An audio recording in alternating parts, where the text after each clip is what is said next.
Hindi cinema में कई ऐसे फिल्में हैं जो अपने गानों की बदौलत ही चली हैं, लेकिन अगर किसी एक गाने ने उस फिल्म को फेमस कर दिया तो उसका सबसे बड़ा उदाहरण अमिताभ बच्चन की साल 1981 में आई लावारिस को छोड़कर शायद आसानी से नहीं मिलेगा।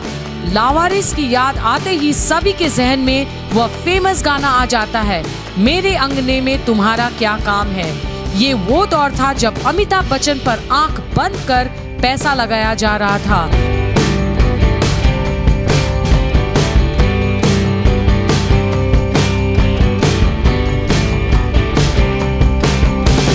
अमिताभ बच्चन की लोकप्रियता में कोई कमी आ सकती है, यह बात उस वक्त कोई सोच भी नहीं सकता था। अमिताभ को अपनी फिल्म में साइन करने के लिए निर्देशकों की भीड़ लगी रहती थी।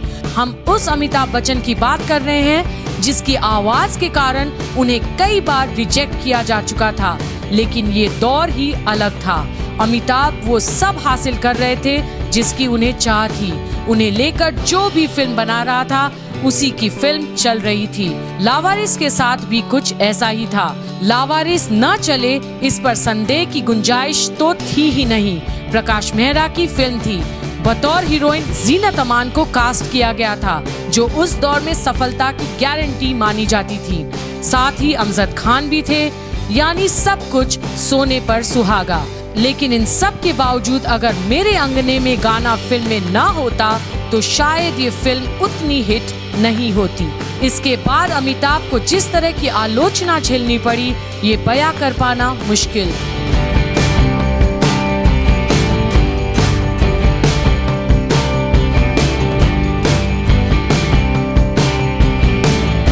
सौम्या बंदोपाध्याय अपनी किताब अमिताभ बच्चन में कहते हैं, प्रीव्यू थिएटर में बैठकर इस फिल्म को पहली बार देखते समय जया बच्चन गुस्से से बाहर निकल गई थी।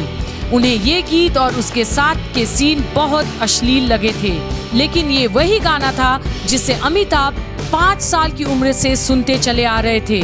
इसी अश्लीलता और गीत के बोल बाद में इतने लोकप्रिय हुए कि अमिताभ बच्चन के स्टेज शोज में ये गाना आकर्षण बन गया। सिर्फ देश में ही नहीं, विदेशों में भी।